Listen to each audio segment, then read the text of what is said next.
revision minus 0.06%, population plus 0.15%, aging plus 1.63%, and the other factors 1.50%. The other factors are considered to contain new technologies and healthcare workers' wage increase and CPI. But during the same period, both healthcare wage index and CPI were minus. Therefore, we can infer that the effect of new technologies to medical care expenses increase is at least 1.5% in Japan. I think this is similar to US. 1.5% is very important because between 2010 and 2060, the average decrease rate of population is 0.65%. Therefore, even if the total population declines, the medical care expenses will continue to increase. And in addition, the increase rate of long-term care expenses is expected to be higher than that of medical care expenses. The flow of our healthcare system is the fragmentation. For example, our system is called universal insurance. However, we have about 3,500 insurers under the public system. Most of them have been in huge deficit. The care delivery system is more fragmented than the healthcare funding system. For example, we have 8,508 hospitals. Among them, 5,720 hospitals belong to private entities called medical corporations. They fiercely compete with each other. To make matters worse, national hospitals and the local government hospitals also compete with each other, even though they are located in the same healthcare district.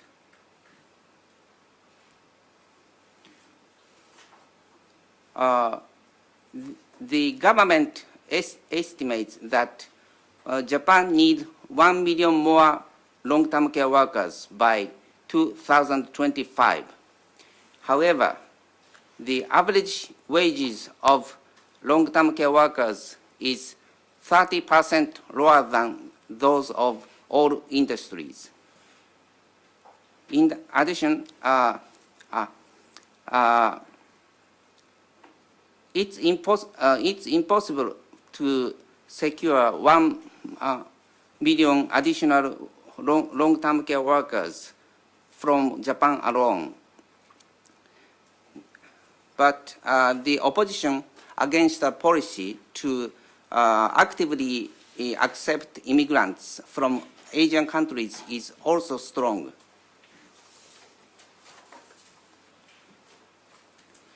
The number of dementia patients will rise rapidly.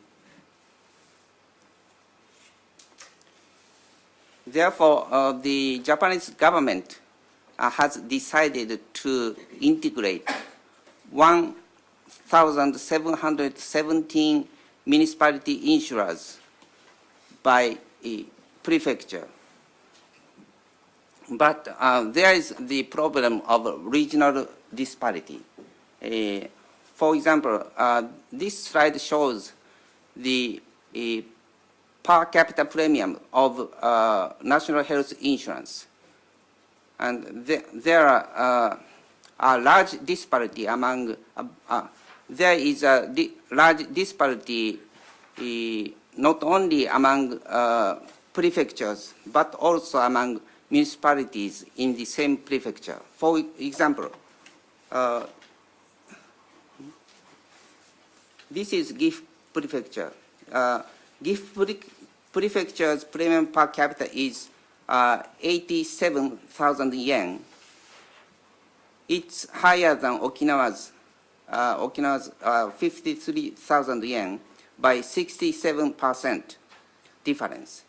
And even if the Okinawa prefecture's per capita premium is the lowest in the nation, there is a disparity of 2.1 times disparity among the municipalities in the Okinawa prefecture. That disparity is 2.9 times in Tokyo and 4.3 times in Miyagi prefecture.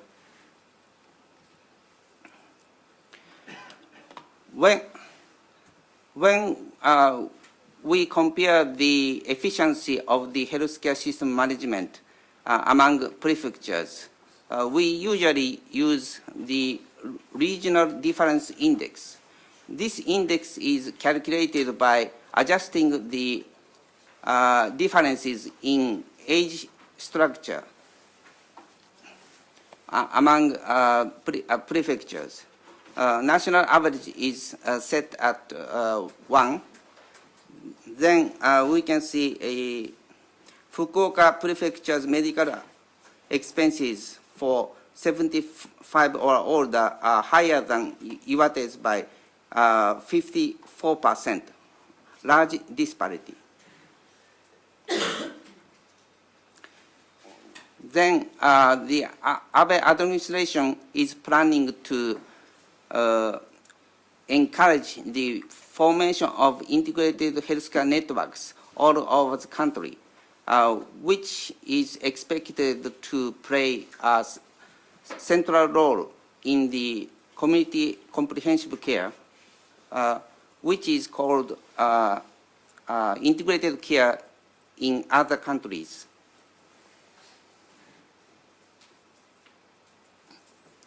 Then conclusion, implication for EU countries.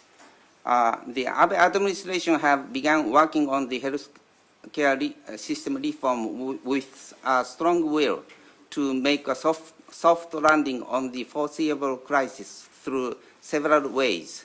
First, the use of financial resources for the social security system should be shifted from the elderly to the younger generation.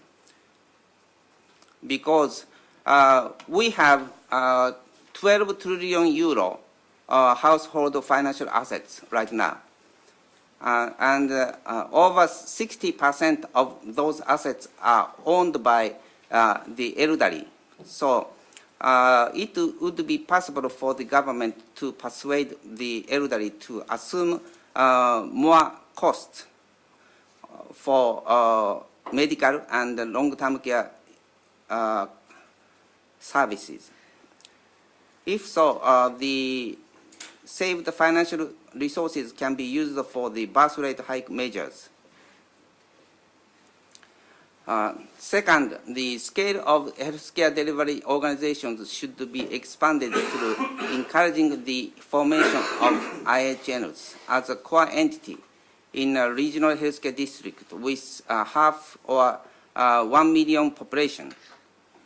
The promote IHNs all over the country. Public hospitals need to be privatized and consolidated in each healthcare district. I think the privatization of public hospitals has already become a political issue in EU also. And they should contribute to improve the productivity in the healthcare delivery industry. Third, the prevention should be more focused instead of care. We call it data health project. The government estimates that Japan will be able to save about 10% of the total healthcare cost through a data health project. So EU countries are also relentlessly drawing towards so-called super-aged society like Japan. However, I think EU countries will be able to well prepare to this inconvenient truth by learning from Japan's experience. Thank you very much.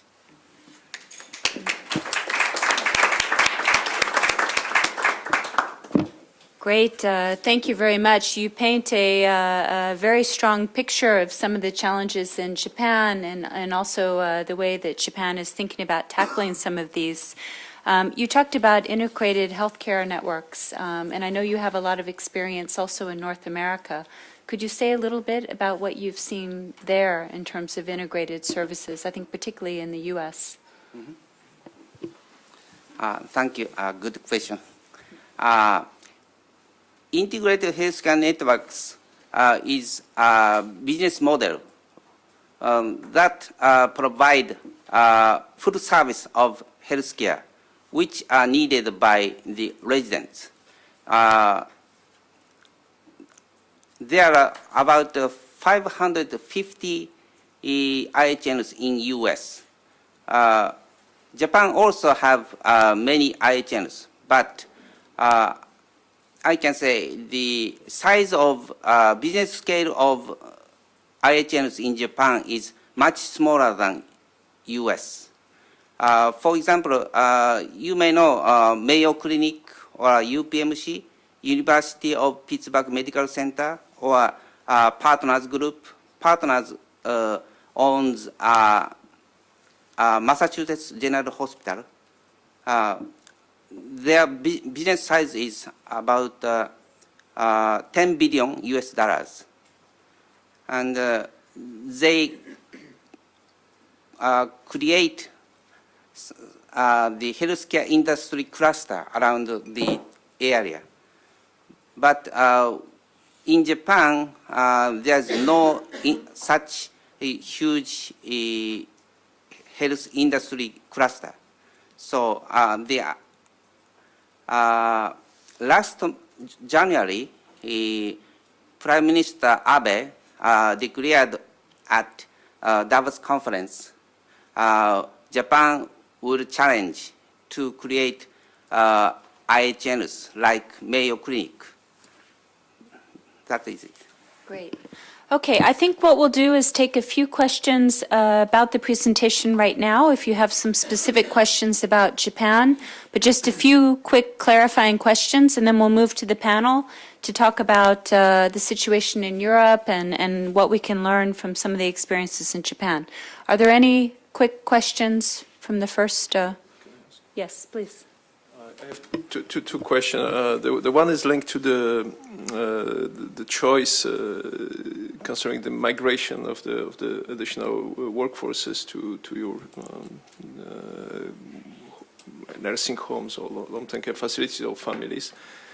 And also, at the same time, I understood the Prime Minister wanted to push the women on job markets. Mm-hmm. And there was a publication, I think, before summer in The Economist about this approach. So how do you see this approach? More women, basically, in jobs, and how is going to be different than the current social structure of the families in Japan? Because I understand also is a culture and a problem how to do it. And second question about Okinawa, because you mentioned this as a kind of special case, the lowest premium is there, but as I recall, this is also the healthiest part of the population in the world. I mean, there were studies about why people living there are so healthy, so maybe they should not pay such high premiums since they are relatively low consumer of health goods. Thank you very much. Very difficult questions. First answer is about women's workforce. I think the policy direction is correct, but it depends on sense of values of each individual. The policy cannot change their thinking idea or their own value, but we must improve the environment, atmosphere in the work field, and we should provide many jobs for them, I think. About Okinawa, it's a kind of mysterious, but I think recently the Okinawa people have become less healthier because of junk food. And Bad things about US as well. yeah, I think recent data shows it. Yes, and then, but still, Okinawa is one of the best in Japan. Well, he shared with us his first impressions of Brussels yesterday. Maybe you can. My first impression is Brussels is too many smoking people on the street. I feel Brussels is lack of the governance of smoking.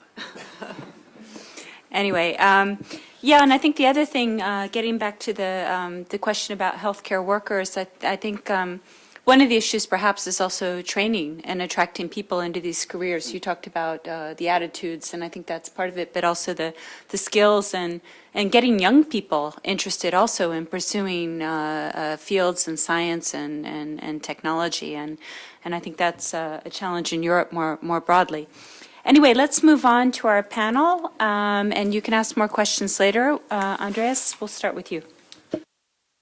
Okay, so I was thinking how I should prepare to this Japanese workshop, because I was thinking that where is the comparison between European Union and Japan. The first comparison will be that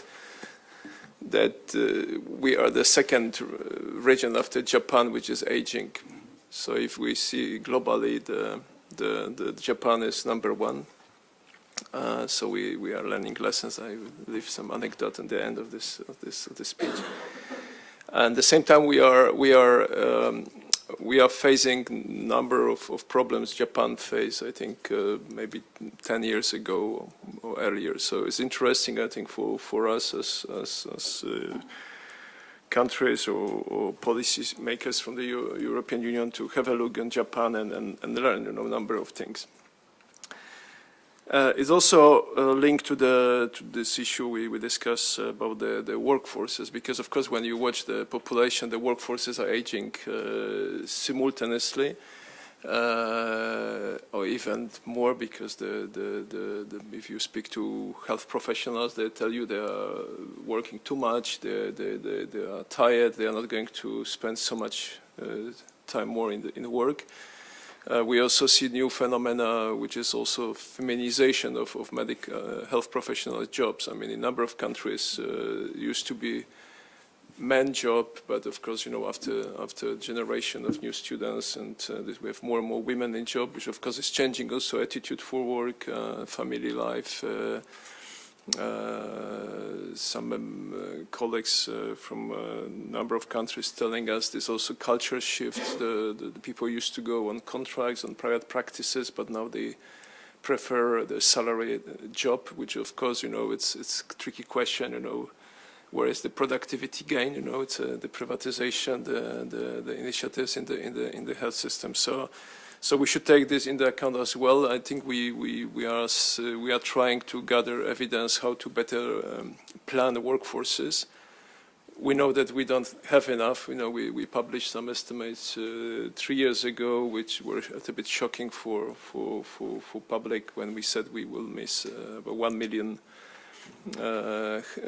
health workforces in next 10 years, which I think is a big number, because how you get them to the market, are willing to pay. I mean, this is again referring to the Japanese presentation. I think it's also clear that the salaries in number of professions are lower than average market salaries. So the enthusiasm for younger is not so high, especially for nursing schools and number of other professionals. It's not so bad so far in medical schools, but it may happen as well.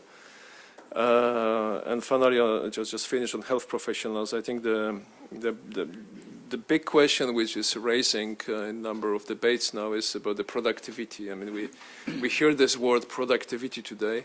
And of course, the first tricky question is how we measure productivity, and then what is the productivity as such in the health sector. I spent a bit of time in the U.S. working in the radiology field, and of course my American friends, they used to say we read 3 times more pictures than you Europeans. But my next question was, and what? Are we producing more health? Are we producing better diagnoses? Are we really better? But of course, you hear this from professionals, from the U.S. that they are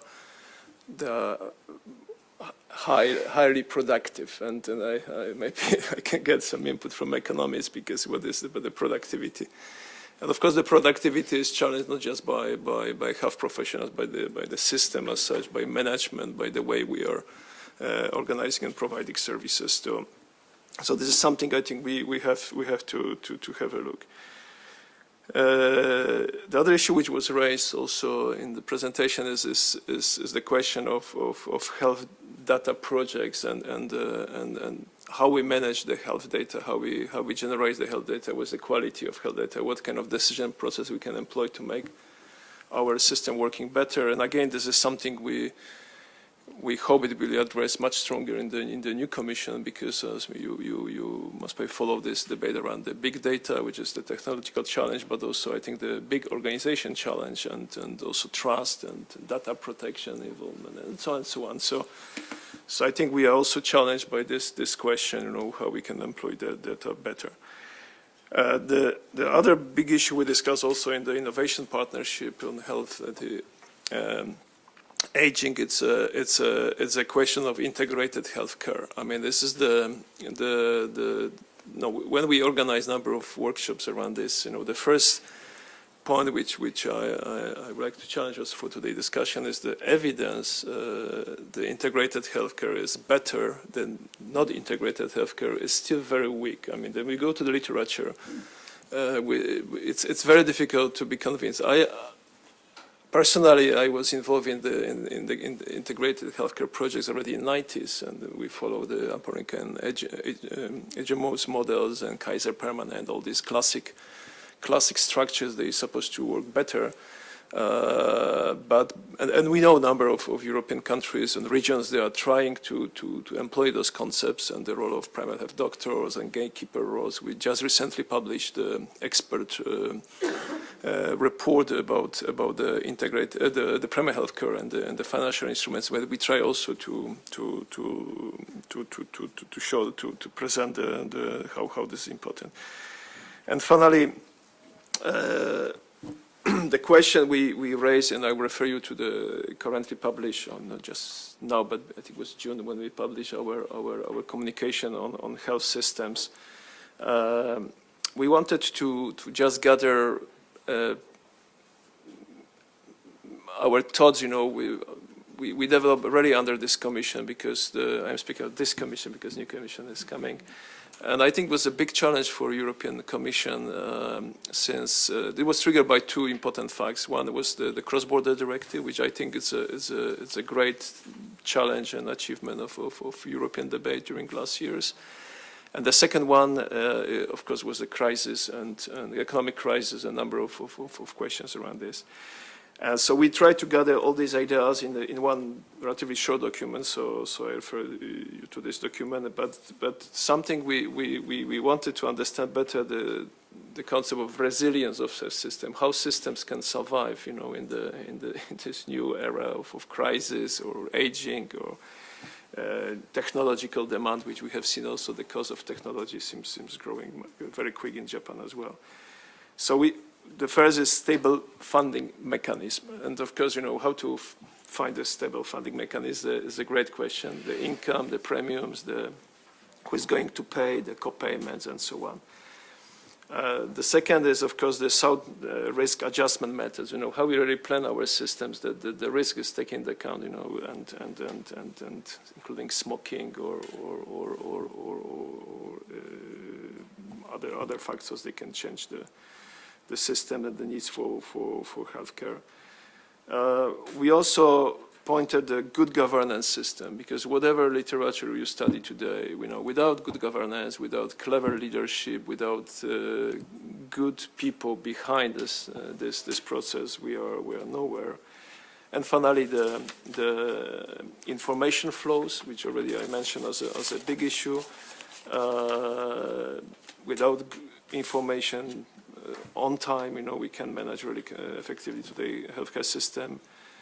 The other two factors, and I will finish, is adequate costing of health services. I mean, we are now having a very interesting experiment, because we try to understand better the cost of healthcare services cross-border as a part of our implementation measures for the cross-border directive, which is already showing how difficult it is to find the kind of nomenclature, from nomenclature to the costing method, and find out the pricing. And finally,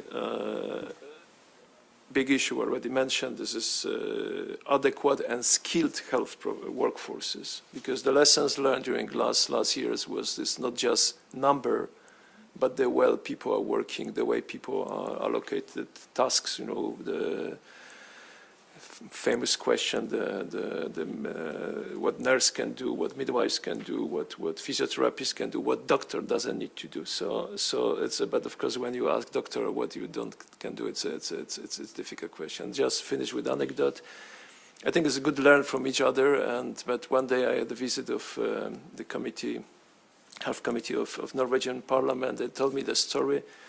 The one city of Norway decided to understand better the new model of school education in Denmark, which is supposed to be very, very great. So they went there with a delegation, and they visited this city. And after presentation, when the presentation started, the mayor of the city said, "No, we just got this model from you 20 years ago." So I think we can also maybe send back, some our experience back to Japan and find our experiment working. Thank you very much. Great. Thank you for all of those great thoughts, and also the document. If you could send that to us, we can post it online on the website for the event so that other people can access it. Just a quick question for you. Well, it's not a quick question, but a question. Can you talk a little bit about the shift in the public versus private spending in healthcare in Europe? Yeah, it's quite interesting when you normally we used to say Europe is different than the United States. I mean, when we used to say we are social, United States is market. But when you see the expenditure to the United States already financing over 50, I think 50, even 5% from the public funding, Medicaid, Medicare.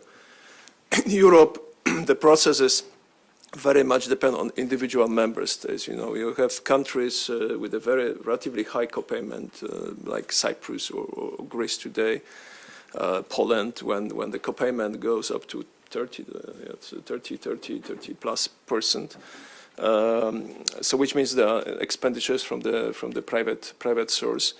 So this is one kind of shifting model from in Europe. You can see, of course, but the countries, especially in Northern Europe, UK, even Spain, when the co-payment was relatively lower. France is different, Belgium is different, because you have already co-payment included in the system. But then, of course, the calculation is sometimes difficult, because sometimes when you calculate mutual as additional insurance, so sometimes people see this as additional cover. and don't register this as additional private expenditures. But of course, the next question is where is the co-payment introduced? And the experience from, for example, it was the very famous problem in Czech Republic when they introduced administrative kind of co-payment for visit the hospitals and doctors, called poplatka in Czech. It really was become the big issue for the public and political debate. In Hungary, it ended up with a referendum when opposition put this question very wisely, because they asked question, are you going to the citizens, because it was for education and health, do you like to pay more? And of course, 90% citizens said no, we don't like. So this is, and then it was the constitutional question: can the government even ask such question to the citizens? Can we increase taxes? But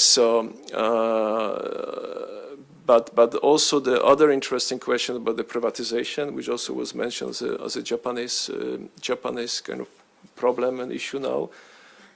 Again, we have all kinds of experience in Europe, and we try to understand this better, because the privatization also in the European concept is often the movement from the entity which was publicly owned by the local government or regional government to the entity which is still owned by the public owner in 100%, but this is turned into the company type organized entity, so which under restriction of the fiscal and accountings and so on. But of course, we see a number of privatization of the services. For example, the most popular will be outsourcing of services like diagnostic services, like radiology, like teleradiology, like laboratory services. In a number of countries, we have also privatization of contracts with the providers, so doctors, for the kind of more flexibility of the contracts, they go as a private provider to the hospitals. And of course, the good question is a privatization as such. So this question we also try study. By the way, recently our expert. We have this expert panel which was formed by us 1 year ago. It was a big call for kind of interest, and we have 12 wise women and men working on different expertise, and by end of this year I think they should publish opinion around the competition of the public-private providers. So we are very much waiting for the final outcome of this debate. But please have a look on this expert panel work, because they publish very interesting opinion about the primary healthcare, including financing and initiatives, instruments, and then also just recently published the kind of advice concerning the way forward on the patient safety and health quality of healthcare agenda in European Union. So please have a look. I think it's quite interesting and balanced work. Great. Thank you very much for that. Now we'll turn to Richard. And Richard, perhaps if you could also address Andreas's question about productivity, perhaps somewhere in your talk or towards the end, or we can come back during the panel discussion, whatever you prefer. I'd certainly happily try. So thank you very much, and thank you for the invitation. I think it's actually particularly exciting and important that an organisation like Bruegel puts on an event like this on healthcare, because I think beyond many other policy areas, the importance of the connection between everything we do at the kind of micro level, if I can put it that way, to improve productivity and design reforms, with the macroeconomic world, the connection between those two worlds are incredibly important. Welfare, i.e. pensions plus healthcare, is such an important part of overall public expenditure that you cannot dissociate what happens in the macroeconomic policy world from what happens in healthcare. And I'll come back to that, but I did want to put a marker down that it's very, very important, and I hope that those issues are well connected in the research community. So the first thing I wanted to say is, let's just reflect a little bit. Is demographic change actually going to drive healthcare expenditure growth? Now, it feels intuitive to say yes, But actually, when you look at some of the economic models, and we've seen one of those today, and but there are many others. If you look at the OECD, the Commission have published some very interesting working papers. And I would say all of the models that we have at this point in time that look at what is driving growth over the next 20, 30 years are technically very good, very, very nicely put together to the best of the ability of current knowledge. But what I would say is that that current knowledge and current method is significantly behind where we need to be. Now, the numbers you saw on technology today, and I found the presentation absolutely fascinating, but also the numbers you see on technology in the OECD, in the Commission, in many other places, are not an actual measured estimate of the contribution of technology to cost growth. They are, please correct me if I'm wrong, a residual. And if there are economists in the room, there's an analogy between these models and growth accounting of the sort that you would see that takes a production function and estimates the contributions to economic growth, where often the residual or the error term in the model is termed total factor productivity. So the point here is that the best models we have today essentially come up with the result that the most explanatory factor in cost growth is an error term. Now, we conveniently call it technology, but it's actually an error term. And if you've got a very big, significant error term in your model, for me, that's at least a signal that perhaps the model isn't telling us very much. So maybe we need to start thinking about what is driving growth in a different way. So it's a slight technical aside, but I think it's really critically important. I think clearly an ageing population is going to bring many challenges to healthcare systems, and the simple observation is the association of an ageing population with the increase in the incidence of prevalence that we expect to see. And you can see this in a number of academic studies that look at the likely evolution of chronic disease, degenerative conditions, Alzheimer's disease, type 2 diabetes, some cancers, etc., etc., many of which have kind of a really kind of dramatic kind of projected increase in prevalence in the subsequent decades. So regardless of what the models say, there is an issue there for us to think about. And, you know, what are the consequences for both health and economic policy of the fact that in a region like Europe, which fundamentally has still state-funded healthcare systems, is very tricky. I should just pause on this state-funded healthcare system label, because I do think that it's important to note an important difference between use of the private sector, private provision of services, encouraging internal competition within the frame of something that is still fundamentally a state framework that is providing kind of equitable access to health services, versus the idea that you would use a kind of approach to the private market, which is we're somehow going to reduce provision of state-funded healthcare. I'd also, in that context, make an observation on copay, given that it was just discussed, that if you look at the countries that have increased sort of out-of-pocket expenditure in healthcare, there's a very strong inverse correlation with GDP per capita, let's say. So that it's the poorer countries in Europe, i.e. the same ones that have the poorest access to healthcare already and the worst health outcomes, that have also had the greatest increase in out-of-pocket healthcare expenditure. And I think that's socially quite an important observation. There have been two responses to an ageing population in health policy circles, one of which I think is eminently sensible and rational, and we need to absolutely put our weight behind, which is everything that is geared towards sharing best practice, improving productivity, improving the rational mix of healthcare resources, and improving quality, including the rational use of medicines and all of the kind of ever more sophisticated ways we look to make sure that those medicines that get rewarded are those that are adding most value. And I think that's a very important kind of recognition. But on the other hand, I do think it's important to say that there's also an element of panic. We see the numbers, we see the projections, and there is a lot in health policy circles about the sustainability of healthcare You can barely pick up a health policy document in Europe at the moment without the central fear being healthcare systems are somehow unsustainable, and we need to do something in order to make them sustainable. And I just at least want to slightly challenge the concept of sustainability, or at least point to the fact that it is not very well defined. You know, at some level, if something is unsustainable, it will stop. So exactly what are we actually saying? At what point, how do we define a health system that grinds to a halt? What will actually make it implode? Is there a threshold of expenditure beyond which something will happen to the economy, to doctors, to the hospital infrastructure that will mean saying the country road they function?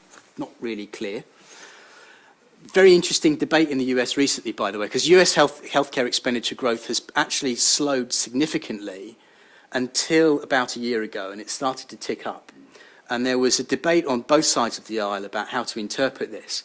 And there was a very good blog in Health Affairs published a couple of weeks ago by a professor at the Harvard School of Public Health, which simply said, look, this is almost entirely explained by the expansion of coverage that came with the Affordable Care Act. So most people generally think that the expansion of coverage in the US was a good thing. And the reason I put that forward as an example is I think when we look at expenditure growth in healthcare, we have to differentiate between kind of good growth and bad growth, if you see what I mean. Some growth of healthcare expenditure might be perfectly rational as long as we're getting something good out of it. And in the US, if you expand coverage, if you fill the so-called donut hole, many people might say that's a worthwhile increase in expenditure.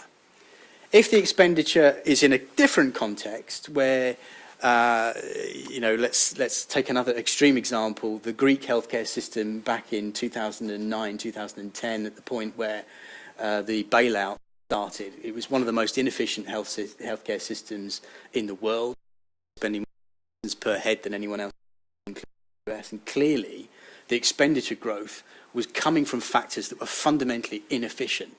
So when you've got money going down a black hole, it's clearly wrong. But if you've got money that is fundamentally supporting an efficient system and society is getting something valuable out of it, I think we should be smart enough to realise there's a difference between those two issues. So I think, and just a couple more things to say, is that Europe really does need to reflect for the long term on whether or not we want to retain our kind of sort of principled position of trying to have reasonably universal access to healthcare. And it's slightly ironic that at this time, the concept of universal healthcare in Europe is slightly at risk in some quarters, at a time where other parts of the world, including the US, are finally trying to emulate the European universal welfare model. European welfare model, options, and my back of the so there are only three options. You can either raise more money in order to pay for it, you can either cut back on certain services, or you can improve productivity. I think there's absolutely no doubt that the productivity agenda is something that needs to be pursued. It is being pursued, and healthcare systems in Europe generally are getting much more productive. There are more patients treated per euro spent systematically across Europe, and that's a really good thing. But it's probably not going to be enough. Cutting back on services is the default position we sometimes get to in the panic-driven policy world. And I genuinely think that that has got huge negative consequences that we need to be careful about. We've already got massive inequality across Europe, and I think gaps need to be filled, not exacerbated. And then it comes down to raising money. Is it possible to raise more money? And there again, there are only 3 or 4 options on the table. Can you raise income tax? Well, very unpalatable. and you get into a kind of Baumol problem of the effect on a burden on the existing workforce and erosion of economic productivity through raising income tax. Can you somehow, and I'd love to hear more about the initiatives in Japan where you've identified a kind of capital stock in the elderly population that can somehow be redeployed. It's kind of almost a Piketty type argument, but I think it's a very interesting observation, because also in Europe, not only are we second to Japan in terms of the aging demographic, but we also have an aging demographic that is extremely wealthy here in Europe, and there's a question mark over distribution of capital. Or there's public debt within the public debt rules. And what the only observation I would make about public debt in the current European debate is that we are locked into a very rigid benchmark, if you like. The reality is that, you know, debt dynamics change over very, very long time periods historically, and, you know, all of the calculations that are made at the moment about what governments need to do in order to be fiscally sustainable is based on the debt threshold that's written into the European treaties, which is 60% of GDP, which frankly is an arbitrary. And if one thinks that the population dynamics over very, very long periods of time will go in long waves, then I do think, and this is a very kind of academic point in some respects, but I think there's at least an intellectual case for saying that if welfare is important, and if welfare is an important driver of public expenditure, we need to think about, over the next 50, 60 years, how does one take account of that in terms of how we define fiscal sustainability? It's not clear. And we are hampered at the moment by the fact that all our demographic projections stop in 2060. It is not an endlessly, you know, the demographic trend is not going to drift off into infinity, because unfortunately people will eventually start to die. And if you look at European population statistics, sure enough, the European population is projected to fall by about 2030, which is kind of interesting and counterintuitive. So I'm not advocating taking on more debt, but I'm advocating a realism around the macroeconomic conditions we put on public finances. And I think I'll stop there, because I think, to reiterate my 2 points, there's a microeconomic message and a macroeconomic message. Microeconomics is genuine efficiency matters, but don't panic and cut off services that are otherwise going to create more economic benefit than cost.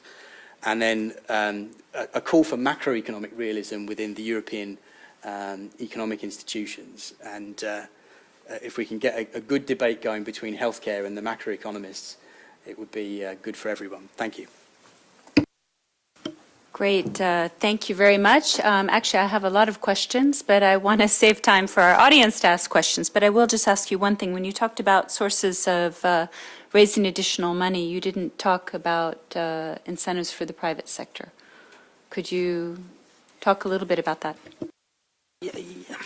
Yeah, so I guess when one talks about, you know, private sector provision of finance for healthcare, what one assumes is meant is, you know, a private market for insurance. And, you know, it has been suggested, I mean, for example, Professor Fabio Pamoli, who is a real leading light on thinker on long-term financing of welfare at Lucca, has suggested that actually Europe needs to move from a pay-as-you-go model of welfare towards one in which people start to invest in capitalized funds, so there's more of a mixed model. So you have a mixture of state and people investing in capitalized funds. I think that's a perfectly reasonable idea to throw into the mix, but there are 2 issues with it. One is it's not hugely consistent with the European social model of universal welfare, because not everyone will be able to invest in capitalized funds. And the second obvious point is, for a whole generation, what do you do in terms of managing the adjustment from a state-funded model to a mixed-funded model? Money's not going to come from nowhere. We can't go from 0 to 1 in one go. So I think it's part of the mix, but there's very, very big problems in it solving the problem. Okay, thank you. So now we will move on to Petra from Novartis. Yes. Hello. So I am also very pleased to be here and see that how many people are interested in linking healthcare and economics, because I couldn't agree more with Richard that we have traditionally seen healthcare as the mandate of the Ministry of Health, when in fact most of the benefits of healthcare lie outside the Ministry of Health. And so we have to find how we bring that together. But what I want to talk about here today is how do we deal with actually a wonderful problem to have. And the problem to have is that we all suffer and our systems suffer from chronic diseases. But that also means we haven't all died in the age of 30s of infectious diseases.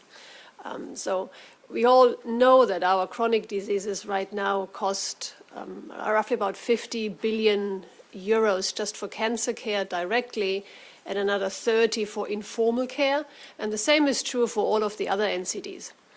NCDs standing for non-communicable diseases. So what can we do about that? And we think that to combat that challenge, we have to transform our healthcare systems from a transaction-based model to an outcomes-based model. And if I take just one example, another one of the NCDs, COPD, chronic obstructive pulmonary disease, so where people have really, really difficulties breathing, walking, and sometimes die of it, is there's no agreement within Europe or any country what actually a good outcome for treating a COPD patient is. What do we want to get to? And there's no target anywhere in the countries. So what does it mean? It means that every time a COPD patient goes to a doctor or somewhere, every interaction is costed and treated and looked at as a separate event. The physician, the drugs, the hospital visits, the physiotherapy, it's not seen as one patient, it's individual transactions. And then what happens if the budget gets strained? The transactions are tried to be reduced either in volume and in price to meet budget.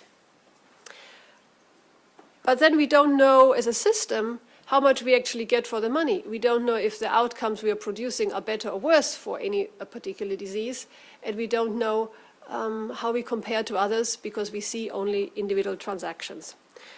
And if we compare the US with Europe, the relationship of the outcomes we get to this for the spend we have is in many cases actually much better than the US healthcare system that has a much higher spend and except for a few diseases, not so good outcomes. So we have to shape around that we want to have a good outcome for the patient because as Patricia Denson, an economist, says, people don't want more care. They want to live in health. So they don't want to consume, they just want to have a good outcome. So what does it mean? An outcomes-focused system would look totally different. It would first establish by medical and the society agreed goal what is an outcome for the diseases, what is the target. We would then measure progress towards those targets and for the activities. And providers, and that means doctors, nurses, pharmaceutical companies would be rewarded on contributing to outcomes. For a doctor, that would be if they can keep people out of hospital, they would get rewarded for that. For pharmaceutical companies, it would be, or other suppliers, it would be for products that deliver outcomes that actually save money to the system. And the public funds that would be spent on a return on investment approach, again, the economics part of it, we would try to eliminate waste as much as possible. We would spending prioritization for cost effectiveness, and we would really look at what drives outcomes and try to reward for that. So I would like to give at least one example how that works. If we look at hip replacements, another thing that happens to most elderly people these days is a hip usually lasts about 15 years. But there's a certain percentage of patients that need to get re-surgery within 7 years. So that means additional costs, additional hospital visits, additional pain, complications, and out of work. So a team in Sweden has looked at that and has sat together as a medical team and said, what is actually a good outcome for a hip? And how do we get that, and have started to measure it.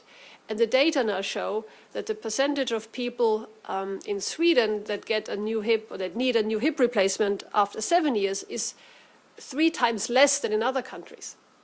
And all just with the simple fact of sitting together and saying, what is the outcome, how do we get to it, and then talking to each other and learning. And the second example, for medical successes, you need to stick to guidelines that have been developed by experts. But nobody knows how the guidelines are implemented. So again, in one country, they started to publish adherence to guidelines for one disease, and before they started publishing those guidelines, adherence across the hospitals was about 40%. And then they published and did nothing else, just published the names of the hospitals and the adherence. And within 2 years, adherence had more than doubled. And with that followed better patient care. So just two examples. So the exciting thing is that the EU has already recognized the need to move in that direction with the Health for Growth program, which puts health on the top of the 2020 agenda, the resilience work that Andre mentioned, and also the quality outcomes framework in the UK, where healthcare providers get rewarded for the performance they have on chronic diseases.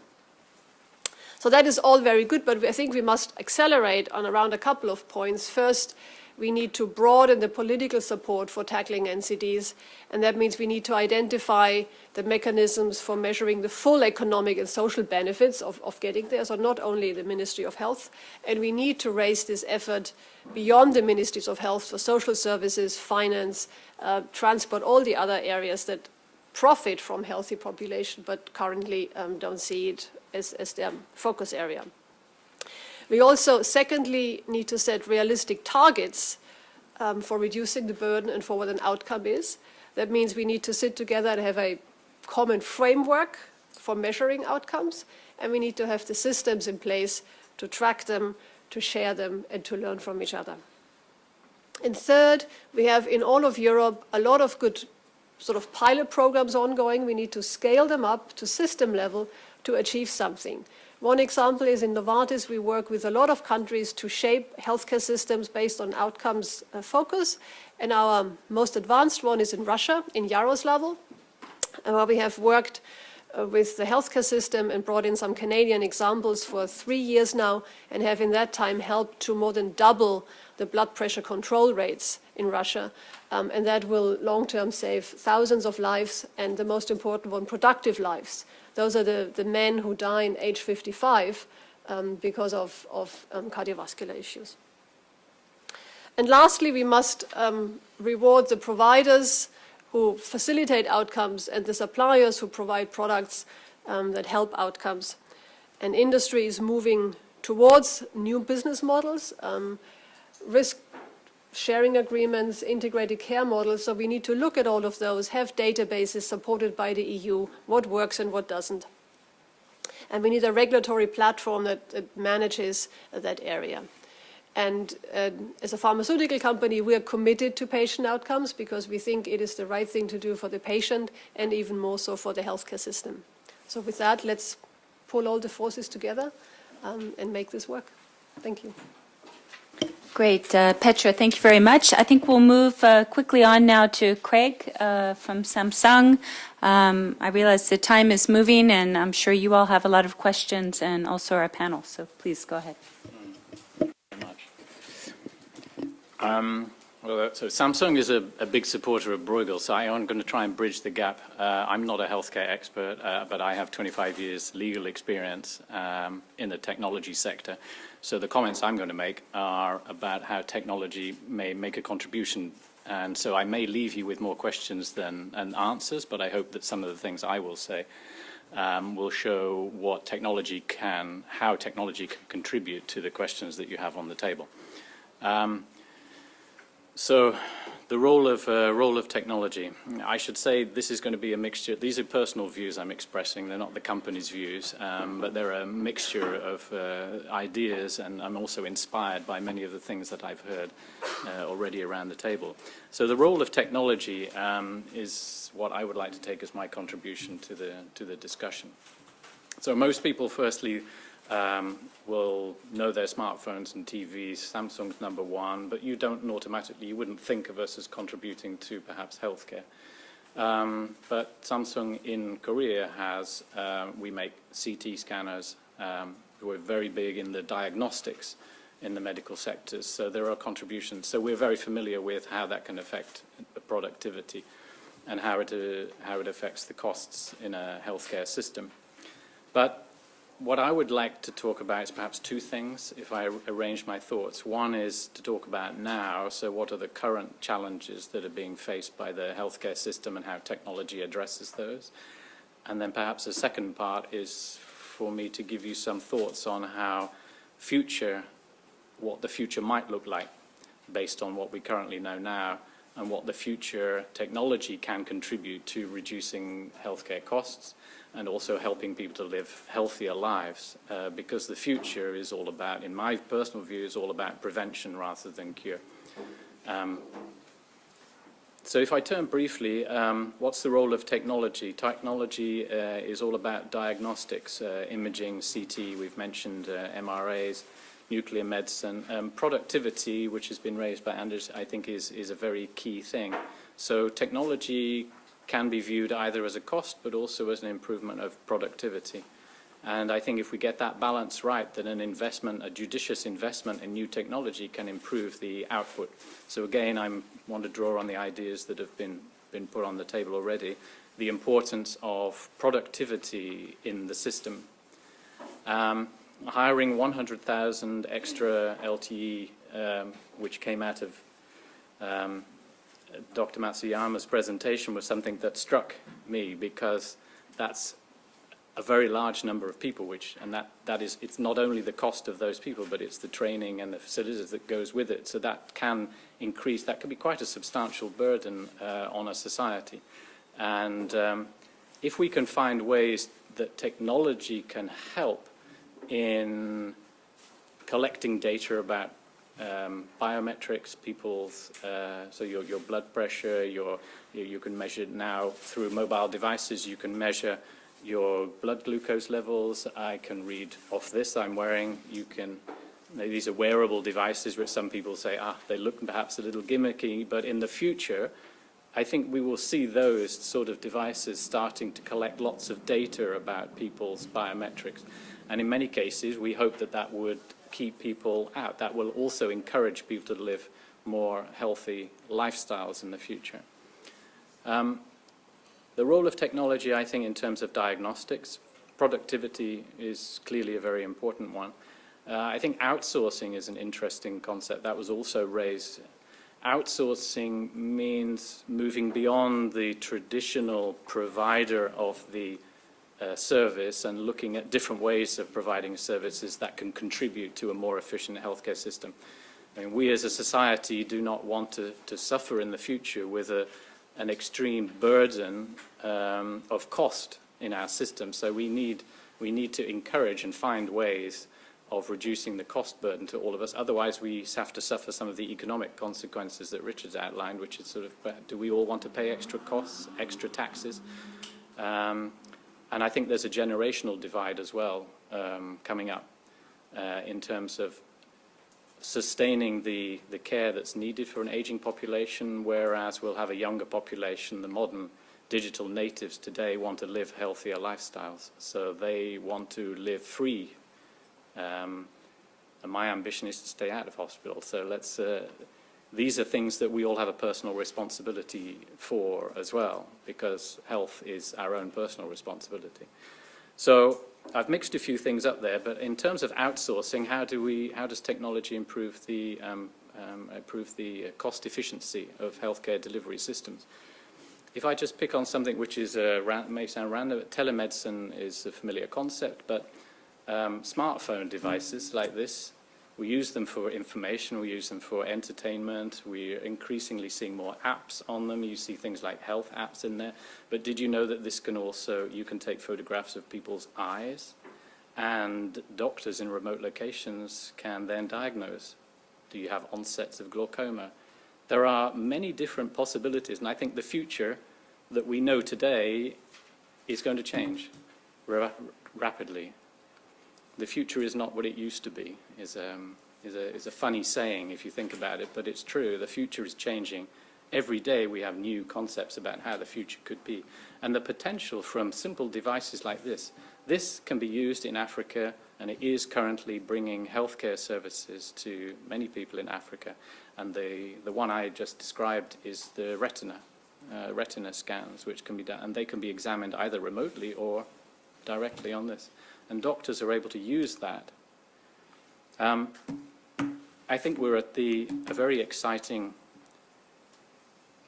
explosion of new concepts and services. So I think technology is going to play a very exciting role in moving away from the traditional, let's say, delivery models. And we have statements like the traditional delivery models are unsustainable in the future, and they are. So we have a responsibility to change, and change lies in our hands. Just briefly then about future, I mentioned something that we call mobile health. So what is M-health? M-health is, and in Samsung's terminology, they also talk about smart health. So it's knowing more about how your body is functioning. This is what sports people do all the time anyway. So sports will monitor their blood oxygen levels, your glucose levels, your fitness, walking. There's a lot of ways in which sports fanatics can use that as an assistance to their training systems. And what are you doing by that? You're living a healthy and active life. You're reducing your risk of cardiovascular and the NCDs. We are currently having to face the NCDs that we will face as a bubble in the next few years are a consequence of lifestyles that have been lived already. So, but today, you and I can all change our lifestyles right now. We can make conscious choices about healthy living, and that will affect and reduce, have an impact on the probabilities of NCD and CVD. I was going to say OCD, but that's a different type of obsession. But I think those, giving people more information and providing people with guidelines on healthy living, I think, is a very important contributor. And I think technology will play a role in that. And as technology becomes smaller and more portable, I think there will be lots more opportunities for people to live a healthy lifestyle. And that's what I would say about the future. So if I were to recap in order to have time for more questions, I think I would say that technology today, it's about productivity and outsourcing for tackling the current issues we have with the provision of healthcare. And I would strongly encourage healthy and active aging. I think those policies are extremely important for all of us who are at the age of staying healthy and active for as long as possible. We've got another 50 years to go, so I'm looking forward to that. And then finally, I suppose my comment on the future, it's not what it used to be, and I think technology is going to surprise us. Maybe I have a head start because I can see some of the things coming down the pipeline, but some of the things that I can see being developed, I think we're going to be surprised even more about what technology can contribute. And I think the second big thing we're going to see in the future is more and more individual responsibility and people realizing that it's an individual responsibility for the future and taking care of I haven't covered all the issues that would come beyond that, but that's what I'd like to contribute to the discussion. So I hope I made a connection to the theme on the table. Perfect. Thank you very much for that. Okay, so first of all, we started a little bit late, so we're going to run a little bit late if that's okay with you all. Sandwiches are waiting, but they'll still be waiting when we finish. I'm going to take many questions together at the same time, so please raise your hand and introduce yourself. If you have a question, if you're in the back row, please come up to a microphone. There are a couple of chairs where you can just move up and ask your question. And if you don't have any, I have more, and the panel has some too. Yes, here. Hello, I'm Tanya Yin from Orange, and thank you for Bruegel for having organized this and opening perspective on policy making around health care. And I have a few questions. Actually, it's interesting to have the economist's point of view, but my questions are more about the impact on policy making. And so I have some questions for Dr. Matsuyama and maybe Dr. Rees after. when you mentioned three policymaking scenario, one on kind of household financing, one on I would say prevention, and one on productivity gain.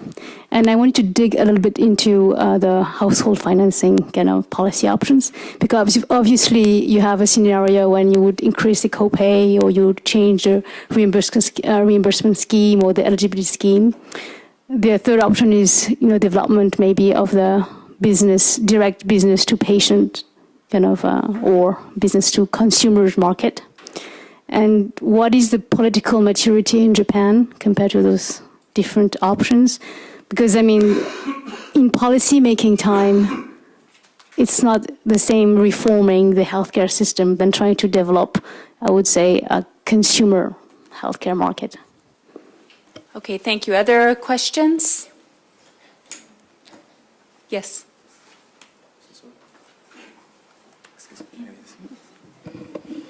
Thank you. Diogo from Bruegel. I would like to ask the speakers, maybe mainly Mr. Andre and Mr. Richard, whether they could explore a little bit the effects of the crisis on healthcare and also on aging. I'm from Portugal, and that's a specifically very important question.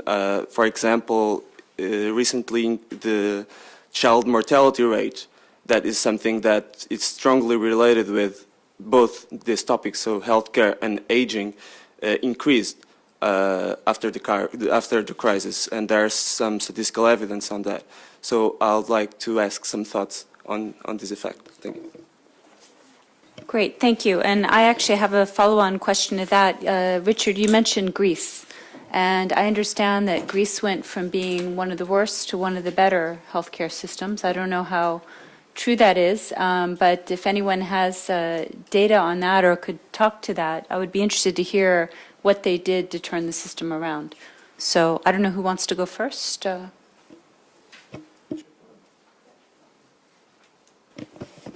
Thank you very much. Excellent question. Today, I have learned a lot from different aspects and dimensions.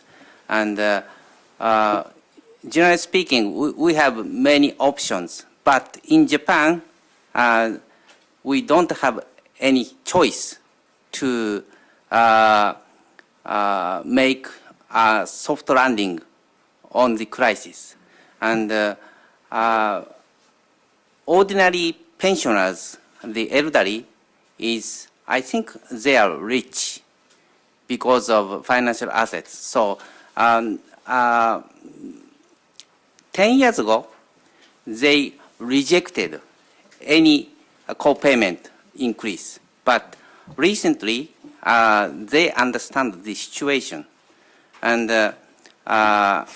as long as they receive the amount of standard pension benefits and have some banking accounts, they can afford it. So I think, as I said before, it would be possible for the government to persuade the elderly to assume more cost. But then we have several choices how to do it. One of the options is to introduce the private insurance into the public system. But I think Japan will not accept that one. Is that answer? Okay. Okay, who'd like to go next?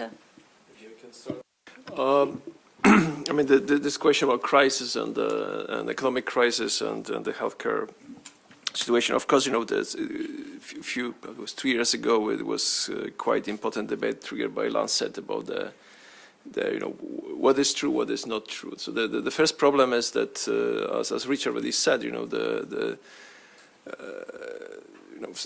somehow everybody knew in this economic world and then policymakers that the Greek system doesn't function well. I mean, I just referred to for example, OECD report, Commission report we published together. When you go to any number in the Greek system, of course you ask yourself, it's not going to work. For example, referring to the technology, the highest number of magnetic resonance by head in Europe. And of course, when you go to the system, you will find they are not used, almost half of them are used, or half time. If you go to other number, which was the number of nurses versus number of doctors, you'll be surprised that there's such low number of nurses. And then when you go to doctors' population, you will find only 4% of them, they are GPs. So, plus, the debt system, the pricing competition, generics, everything was wrong.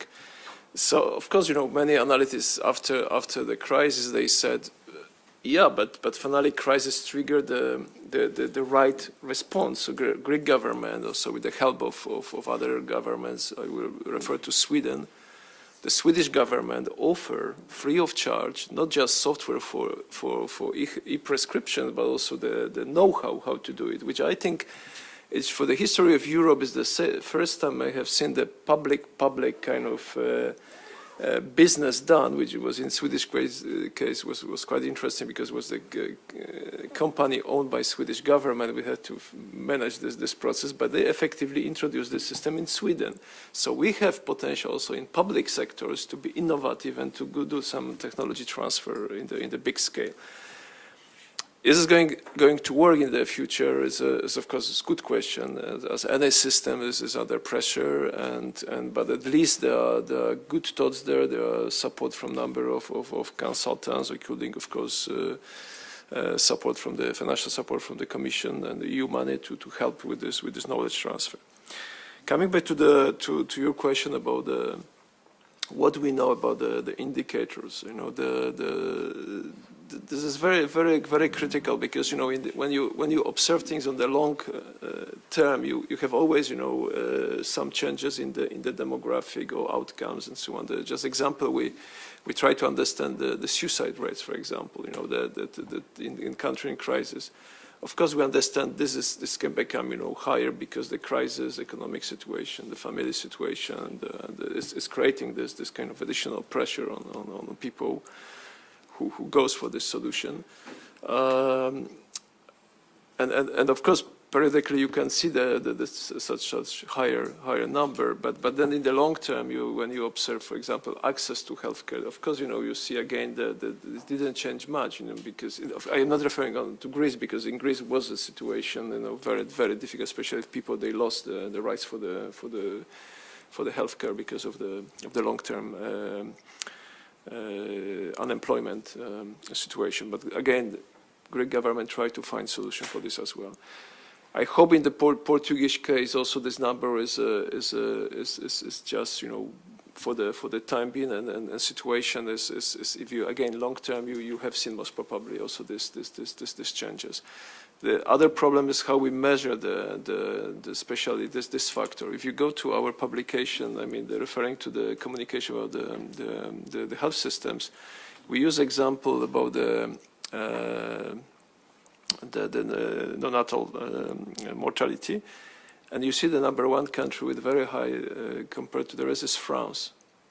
You'll be surprised, of course, when you got this first number, you are surprised.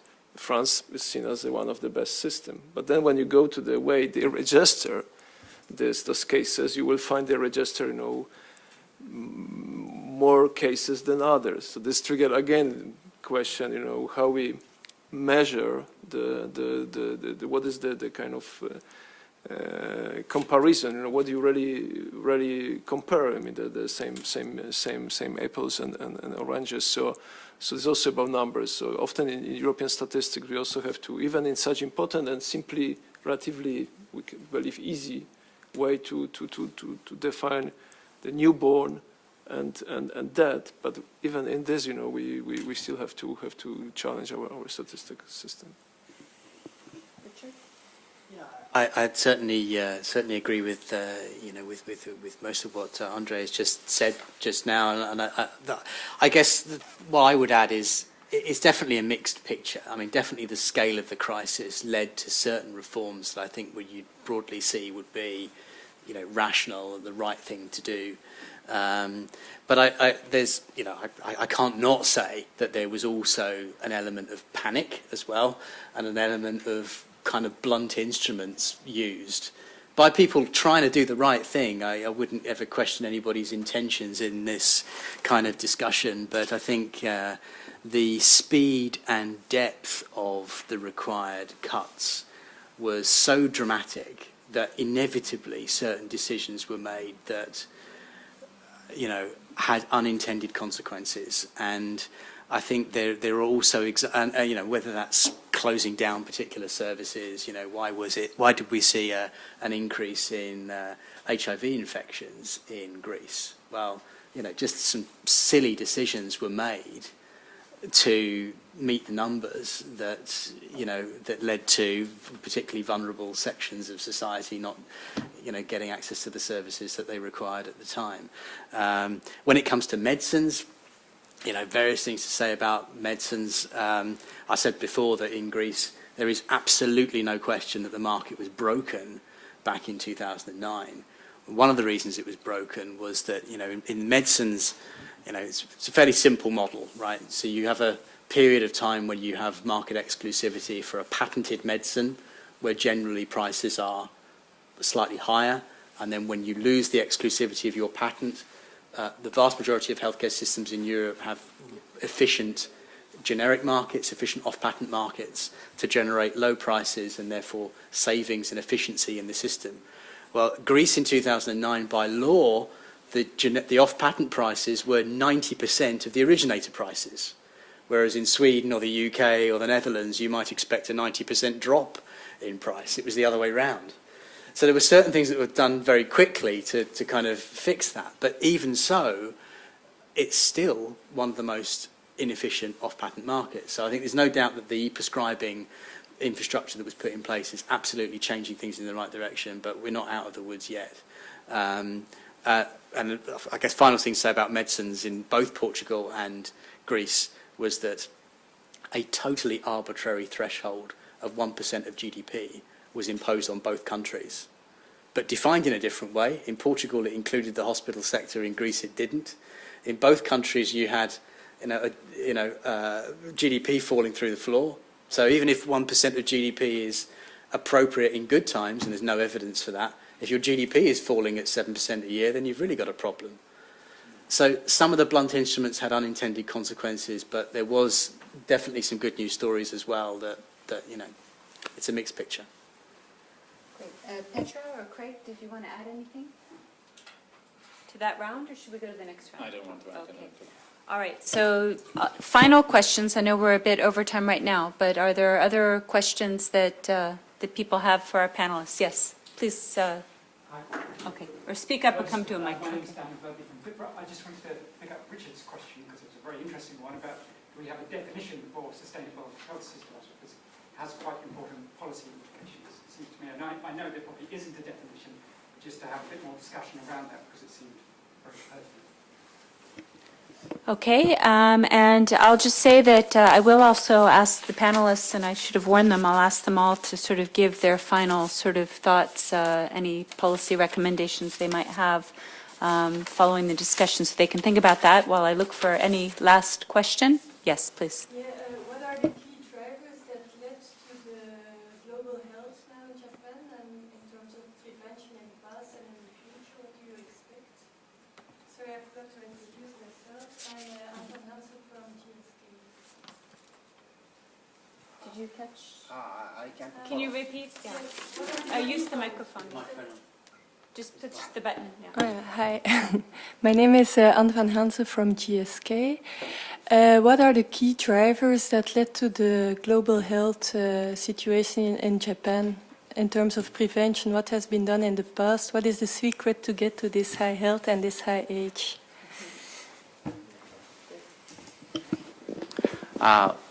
We have several success models. I wrote that success model in my policy brief, and one of them is Nagano Prefecture. There is a successful IHN integrated healthcare network model, which is called Nagano Kouseiren. the non-profit private healthcare delivery organization. The business size is, I think, $1 billion US dollars. And 50 years ago, the people in Nagano Prefecture was not so healthy because of diet. Too many, high blood pressure and heart attack and brain disease, so a stroke. And then one doctor tried to persuade the people for better diet, and he focused on the prevention instead of care, and then his activity spread all over the prefecture. So now the Nagano Prefecture is the best area in terms of lower healthcare cost and longer life expectancy. So if all over the country, all prefectures can follow Nagano model, I'm sure the Japan will be able to save 10% of the healthcare cost. And in the last 3 years, the government set up the national database for healthcare. Now we have 3 national databases. We are planning to use those national databases to promote the prevention. And I'll just add, the policy brief he referred to is one that he's written for Bruegel, and it will, we're still working on it, but it will come out hopefully in a few weeks. So that will be available on our website. Okay, so why don't we go in reverse order of how people spoke, and you can either answer a question or give your concluding comments. So, Craig, you're first. Concluding comment. I found it very interesting discussion. And I think I would just stick to my main points, that I think technology has a contribution, both in increased productivity and an outsourcing, which can attract the current costs of. But I also think that there's a second aspect, and that is the future, like what's coming next. We should also be thinking about what's coming next and how we should be preparing for the future. And there, I think technology will be enabling people to live more healthy, independent, and active lives, and I think that will contribute towards a more preventive approach towards healthcare. And again, it's our responsibility for the future. So we can create that by the choices we make now and how we contribute personally to making a difference to healthcare in the future. Great. Okay. I would say that we should embrace technology so we can focus on better care, not on more transactions, as I called it. So we then can see healthcare as not one silo, but as part of the environment we live in and interconnected with everything else we do. And I think we should set goals aligned among the stakeholders and measure what we get. So we can share best practices and keep learning, because we will not be successful with what we have done the last 50 years because the diseases are changing. We need to learn and use what we can. Okay, 3 closing points from me. One is, don't design policy by panic, because sustainability is completely nonsense. 2 is absolutely push productivity, but go where there's good evidence and gather evidence. I loved Andre's point about evidence on integrated care. We need to hold everyone to the same evidence standards. And the 3rd point is, despite what I've said about sustainability, we need a realistic long-term conversation about funding so that we maintain the universal welfare model in Europe. Okay, Andreas? My turn. So I think we should continue learn from each other. I think that today's lessons from Japan is also very important for Europe. We didn't discuss one aspect which I think is quite critical about the social capital, because this is often a question asked and I hope in the brief you refer, we can learn more, is a social capital which Japan is well known as a very high level of social capital. It's contributing to your challenges and how it's going to change, because many societies in Europe, they're under pressure of changes. So we may lose the social capital, but how we can reverse this trend is also a tricky question. The second point is on access to information for the wise policy choices. You referred to Sweden about the hip replacement case. Was very interesting. But it's also because of the very good registers, I mean, access to information, so you can make your choices and decisions at the clinical level and the policy level if you have access to the right information and simply use information to improve your management and policy. Same goes for the future choices, and I think you refer to the more choices because of technologies, because of information. But I think we also are challenged by the new generation of patients. I mean, the patients of today is different patients than patients of tomorrow. And I think our call for all of us, for next generation of our patients, is understand them. I mean, as doctors, we have to speak differently. As policymakers, you must probably also have to find different language. And finally, as an individual, we should also make sure that we understand what language we speak. So literacy, health literacy, digital literacy, and we should not forget about the poorest of poorest, because finally, as we know, those part of society, they are smokers, they don't have good diet, they don't have access to more choices because also of digital gap. Great. So I wanted to thank everybody for coming. I think that today's discussion was just the tip of the iceberg of what we can be looking at here in Europe in terms of healthcare and what we can be learning from other regions around the world. Thank you very much for being here with us, and thanks again to our terrific speakers today.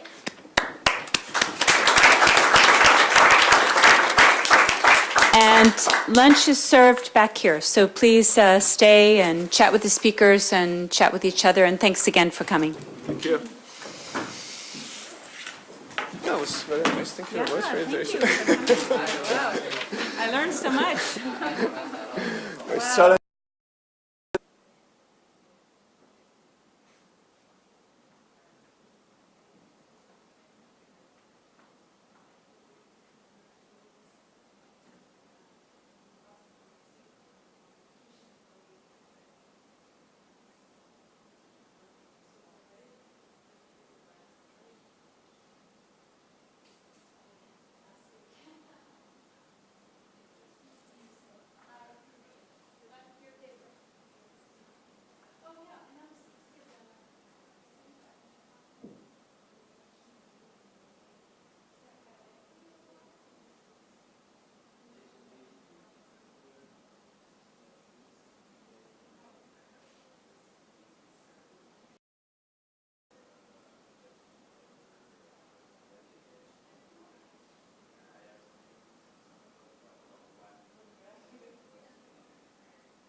So, good afternoon, everyone, and welcome to Bruegel. That's a bit loud. I'm Karen Wilson. I'm a senior fellow here at Bruegel, and we're delighted to have you all here for this very important topic. There's a bit of an echo, but I guess he's going to work on it. I just wanted to start by saying, actually, we are testing some new video and live streaming equipment, so I hope it's okay for all of you that you're going to be videoed. You're not really going to be live streamed because it's just a pilot, so you're safe on that, but this is something that we're offering to our members for those who can actually be here in person. So aging populations, we know, are a huge issue in many countries around the world. Certainly in Japan, in North America, in Europe, and many other countries around the world. And we know that this has a significant impact on healthcare systems, the financing of healthcare and healthcare delivery systems. So we're delighted to have such an excellent panel of speakers here today to tackle these very important issues. Starting with a visiting fellow at Bruegel, we have Dr. Yukihiro Matsuyama. He's the research director at the Cannon Institute for Global Studies in Japan, and he's here with us for several weeks. He's working on a publication that will come out soon, and we'll be doing some continued work with him even once he's back in Japan, and we look forward to having him back again next year. But he's an expert in healthcare systems in Japan, but has also done a lot of work in North America and is eager to do more research here in Europe and be able to do some comparisons and take some of the lessons learned from Japan and see what the implications are for Europe. We also are delighted to have here with us today Andreas Ries. He is the Director for Healthcare Systems and Products in Health and Consumers DG at the European Commission. We're also very happy to have Richard Torbe. He's the Chief Economist at EFPIA. And we're also delighted to have some of our member companies here on the panel with us. Petra Kell, she's the head of global public policy from Novartis. And we also have Craig Burchell, who's the vice president, external relations Europe at Samsung. So without further ado, I'm going to invite our visiting scholar to give a short presentation of the research that he's been doing in Japan. We then will move into a panel format and hear from the speakers, the other speakers, and have an interactive discussion on the panel, and then we'll open up to all of you. So please, Yuki. Thank you very much, Karen. Thank you very much for having me here today. I am Yukihiro Matsuyama, Research Director of the Cannon Institute for Global Studies. So let me begin the presentation, Aging and the Governance of the Healthcare System in Japan. As you may know, the total population in Japan will fall from 128 million to 87 million in 2060. The percentage of the elderly is 65 or older will increase from 23% to almost 40% in 2060. Notably, the percentage of the elderly of 85 or older will rise dramatically 4 times, from 3% to 13.2% in 2060. The aging society is a result that the current social security system has been working very well. For example, the Gini coefficient of the elderly would be 0.8091 without the current social security system. With the social security system, it's down at 0.3728. This is the budget of the Japanese government in this fiscal year. The total expenditure is 95.8 trillion yen. However, the amount of tax revenues is only 50 trillion. Therefore, the primary balance is expected to be at minus 18 trillion yen. The largest part of expenditure is, of course, social security programs. Among them, a reform of the healthcare system is most important.